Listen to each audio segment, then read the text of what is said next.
मंडला में कथित नक्सली एनकाउंटर का मामला अब तूल पकड़ता जा रहा है। इस मामले को लेकर कांग्रेस लगातार हमलावर है। कांग्रेस का दावा है कि एनकाउंटर फेक था और एक आदिवासी के एनकाउंटर के नाम पर उसकी हत्या हो गई। सदन से लेकर सड़क पर कांग्रेस इस एनकाउंटर का विरोध कर रही है। हालांकि कांग्रेस के लगातार विरोध के बाद मध्य प्रदेश सरकार ने मृतक के परिजनों के लिए 10 लाख रुपए की आर्थिक मदद का ऐलान किया है।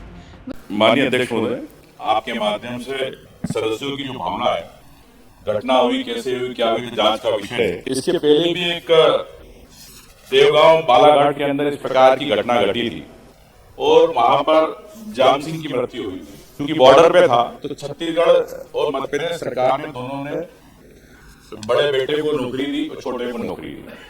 तो हमारी सीधी आपके माध्यम से मांग है, क्या उनके परिवार के 5 बच्चों में से किसी को आप नौकरी देंगे? एक ही। और दूसरा, जैसे हमारे ओंकार मरकाम जी ने कहा कि क्या 2 करोड़ रुपए आप उनको सहायता राशि देंगे? इतनी सी बात है। अभी पुलिस के कल वहां पे शहीद हुआ जवान, उसको 1 करोड़ दे दिए। अभी आदिवासी एक हो रहा है जो नक्सलाइट नहीं है, फिर आप उसको भी 1 करोड़ रुपए नहीं दे रहे 10 लाख के अंदर। तो ये हमारी 2 मांग है। पहले भी नौकरी दी है, इसमें माननीय अध्यक्ष महोदय संवेदनशील मुद्दा है। इस पे आप, मैं समझता हूँ कि आसानी से आप मुख्यमंत्री ने 10 लाख की सहायता कर दी। अब आपके गृह मंत्री कह रहे हैं कि नक्सली है, 2 आदिवासी है, उसको दिए ये सहायता राशि दी कि आपने नक्सलाइट को दी। पहले तो ये बताए।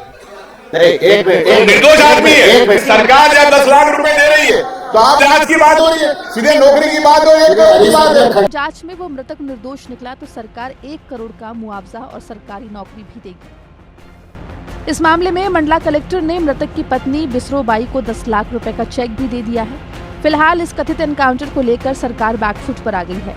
लेकिन जिस दिन यह एनकाउंटर हुआ था उस दिन पुलिस ने दावा किया था कि मारा गया शख्स नक्सली ही था, क्योंकि मुखबिर की पक्की सूचना के आधार पर हॉक फोर्स ने जंगल में एनकाउंटर को अंजाम दिया था। दरअसल पुलिस ने प्रेस कॉन्फ्रेंस में बताया था कि हॉक फोर्स और नक्सलियों के बीच मुठभेड़ हुई थी। इस दौरान एक नक्सली मारा गया था। जहां वो राशन लेने आने वाले थे वहीं पे हॉक फोर्स ने अपना एम्बुश लगाया उनके आने जाने वाले रास्तों पर। और कल दोपहर के बाद लगभग 18-20 नक्सली कुछ हथियारों के साथ थे, कुछ वर्दी में थे, कुछ बगैर, कुछ सिविल में थे।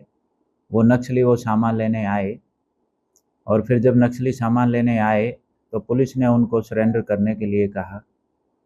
सरेंडर करने की बजाय उन्होंने पुलिस पे अंधाधुंध फायरिंग की।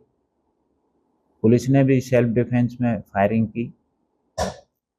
काफ़ी देर तक फायरिंग चलती रही। बाद में जब फायरिंग बंद हुई तो पुलिस को एक व्यक्ति गिरा हुआ दिखाई दिया। क्योंकि रुक रुक के फायरिंग हो रही थी तो पुलिस भी अपनी पोजीशन लिए हुए थी। कल सर्चिंग नहीं हो पाई क्योंकि काफ़ी फिर अंधेरा होने लगा था। फिर आज सुबह जब सनलाइट के बाद फिर पुलिस ने दोबारा सर्चिंग की तो एक जो मृतक है उसे कुछ दूरी पर हमें 315 बोर की एक बंदूक मिली। फिलहाल मंडला में कथित नक्सली एनकाउंटर को लेकर सरकार पर सवाल खड़े होने शुरू हो गए हैं।